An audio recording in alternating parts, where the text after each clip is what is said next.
Mark, here, Monday, January the 26th. It is 9:47 a.m. Eastern Time.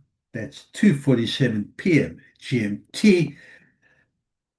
US session well underway and going into the latter part of the European session. Let's have a look at the US dollar's performance. Last week, US dollar was sold off and it was extreme, the sell-off. We saw that continued through the week and picked up, particularly Thursday and Friday last week, opened up the new trading week with the gap lower to start after closing at 97.25, opened the new week at 96.98, and already you can see testing intraday support at 96.80. So we'll see where the sellers continue what they've started, and we see prices break below this support level and US dollar weaken further, or if US dollar buyers step in, if we see some kind of a turnaround and bounce up off the support area, but at this point, certainly weak US dollar. And that's across the board. If you have a look at the majors starting on the euro, here you can see a gap higher to start the new week following last week's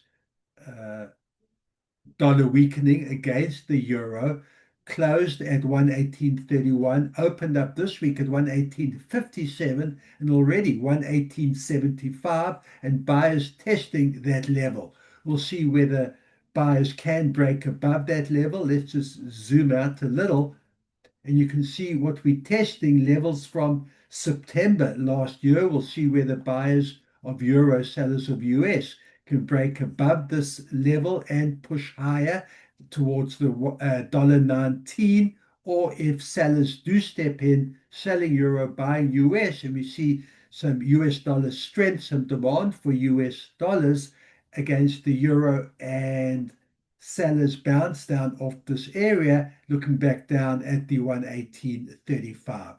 But weak US dollar, as we saw on the index, and against the euro this morning.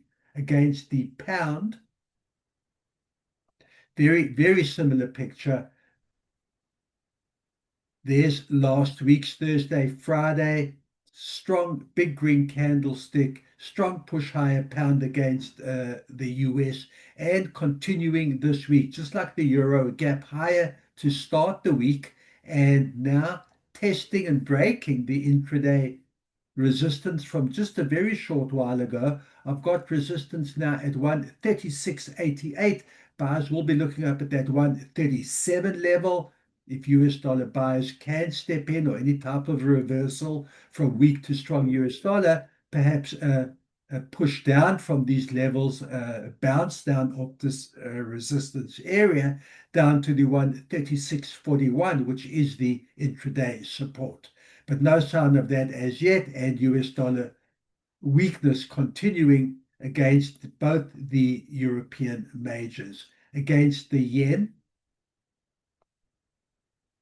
and this is even more extreme than against the majors, the reason being weak US dollar and Bank of Japan intervention. So you can see the extreme move we had Friday last week from 159 yen all the way down to 155.70. That has continued today and into the new week, a gap lower to start. I've now got resistance at 155.35 and support at 153.36. So support at 153 from highs of 159 only on Friday. That's over 600 pips, a drastic move lower, as you can see. If I scroll out, you can see the level we're testing now. This support is a previous resistance level, might make this level even more relevant, but certainly US dollar on the back foot against the yen as well. Let's have a look at the US against the Canadian. And there you can see, carrying on from last week, 139.28 were the highs at the beginning of last week. We're now looking at a support of 136.71. I've got intraday resistance at just above the $1.37 level, 137.06, and the support 136.70. Not that big a move compared to the other majors, the euro and the pound and the yen. We're seeing even bigger moves against the US dollar, not to the same extent here, but a red candlestick selling US, buying Canadian, and certainly US dollar weakness against the Canadian as well. We'll see whether that can be maintained. If US dollar buyers do step in, this is a tough level um, for sellers to break below. You can see how it was guarded here in December, and buyers did step in. We'll see if we see the same kind of pattern if US dollar buyers can step in here and look back above that $37 level. But US dollar weakness to start the week, carrying on from what we saw last week, and we have our resistance and support levels to work with and all being tested right now. So we'll see whether the weakness continues or if US dollar can bounce back through the remainder of the US session. Good trading, and I'll see you at end of day session.